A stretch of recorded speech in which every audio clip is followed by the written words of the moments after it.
Welcome back to another Patty Stamps video tutorial. This is Patty Bennett and I blog at pattystamps.com.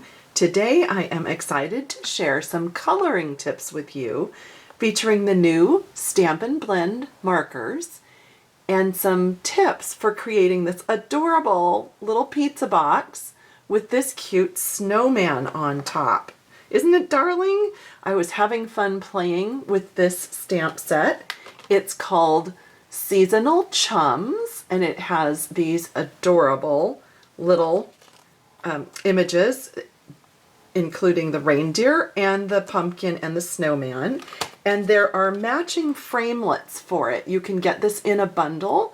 All you have to do is click shop online at pattystamps.com.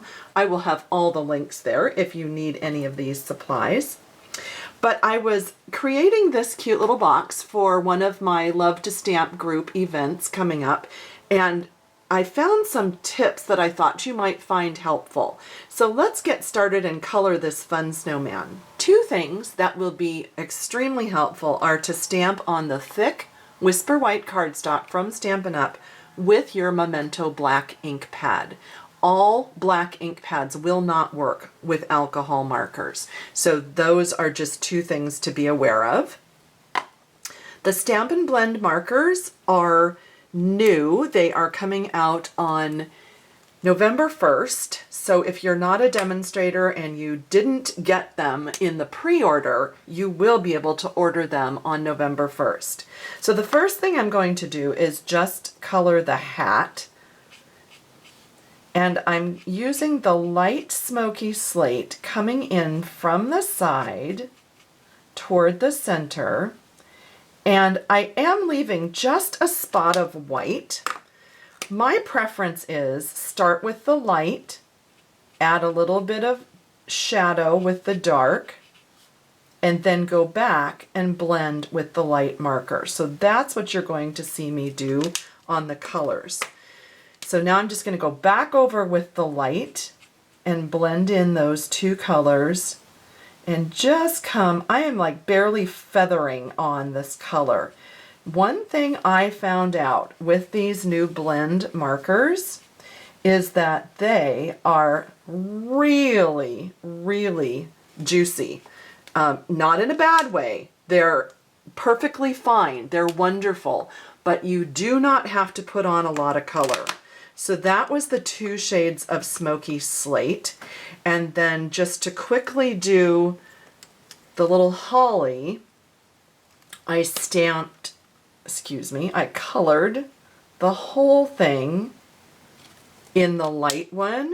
And then I just added, and this is where the fine tip also comes in helpful, is I just added dark right down there under the in the, the lower half of the leaves. And then for the holly berries, I just used the cherry cobbler and I continued that over onto the band. So that is the hat and the holly. Pretty simple, pretty quick. Now here is the tip that I really want you to see, because this was something that I thought really made the snowman look great. Do you see that blue shading just around the edges? Makes him look a lot more round than if you just leave him white. So I am using the light Pool Party Stampin' Blend marker. Here's what I'm going to do with it. I am going to make just very light, kind of C-shaped strokes. And then I prefer to go with sort of the natural curve of my hand. So you see I flipped it over because I like to go in that direction. So there I just have those little C-shaped strokes. Then I'm going to use the lifter, and this can be used as a blender. And so I'm going over the edge of where the blue meets the white. And again, flipping this over just so it naturally goes with the curve of my hand. And right now, you can't see too much of a difference, but within a minute, you're going to see that just blend and completely soften. I mean, I can already see it. I can see a difference between this side and that side. And it just gives just the best shading for that snowman. The last tip I want to share with you on this, the first couple that I did, I was going over and over on the scarf and it bled, the ink bled. And that's because this is a very small space. It does not need a lot of ink. So I am going to start with my darker orange. This is the pumpkin pie. And I'm just going to give just a little bit of dark on every other one. Grab my light pumpkin pie and feather that and fill that in. Then I'm going to repeat that with the cherry cobbler. So on the opposite ones, I'm going to put just a little touch, and I am barely touching the marker tip with the dark, whoops, and then with the light one, again, just feather up to blend the dark into the light. And that's it. You do not need to go back over that again at all. It will just naturally start to blend together. So those were the tips I wanted to share with you. I used just a little bit of the crumb cake, and then also this is the ivory marker. Just a little bit of that on the bunny, and then the red and green on the mittens, and that just really finished it off. It's very simple and quick. So I did die cut with these seasonal tags dies, and then all I did was put, let's see, this one, this way, put it right like that, right through the big shot and ran it through, and it cut out, and that's what I used on the top of my box. Now, if you stamp the whole image like this and die cut the entire thing, then you have a really cute foldable tag. So that's an option. This is a great way to get a little more use out of your set. Now let me show you some tips for finishing off the box. I used a 3 1/4 inch square of Pool Party cardstock and the snowflake embossing folder to emboss the snowflake. And I did it kind of at an angle and slightly off because I just liked the randomness of the way that looked. And then with my clear wink of Stella, it's probably hard to see in the video, but I put some wink of Stella on the snowflake by just sort of using the side of the wink of Stella pen to add a little bit of glimmer to the raised area.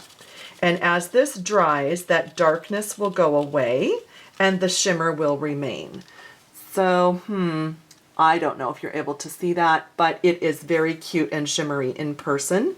You can also squeeze a little puddle of this and use a sponge to sponge on ink, but I was trying to only hit the raised areas, so that worked kind of well to just use the side of the marker.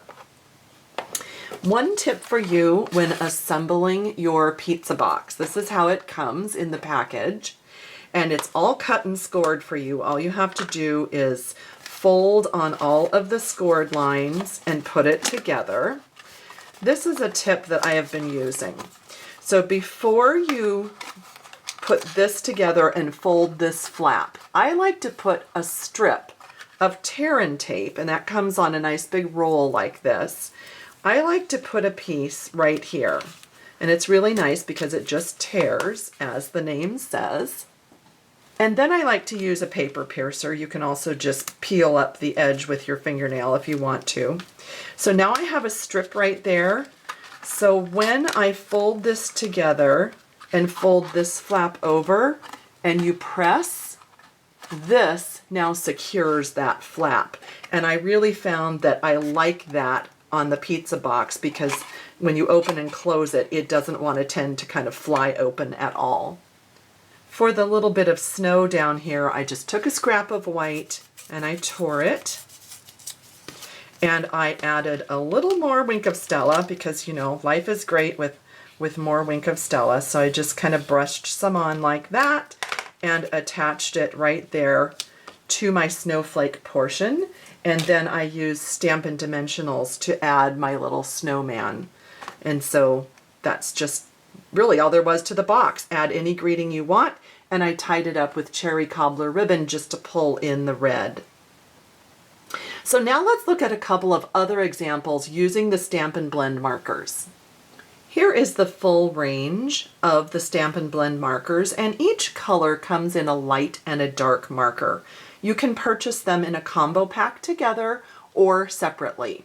And that's great because if you tend to use up the light one more, which I probably will with lots of blending and shading, then I can replace that one if I need to. This is just a few of the colors that I was using on the snowman. This paper is really fun. It's called Just Add Color, and it has lots of different designs that will allow you to practice your coloring. Really fun. You can see that I was working on the teapot and a teacup here, and I really loved working on the shading. I was also stamping some other images and working on my shading a bit, as well as just coloring without a lot of shading. I thought that was kind of fun with the Ribbon of Courage. And then this, I think, is really something fun.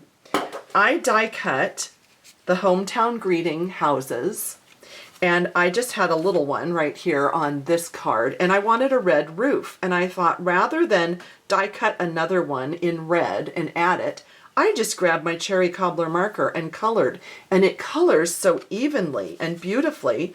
And I was so impressed that I decided to do a whole village. So isn't that fun? I just kept coloring and using a whole bunch of different fun Stampin' Blend colors, and it just goes on the Whisper White cardstock just like butter. It's wonderful. So that was just the hometown greetings, 2 of those that I did on there. I hope that gives you some ideas for using your Stampin' Blend markers, and if you have any questions, I'd be happy to help you. Again, you can shop anytime at pattystamps.com. Thanks for watching.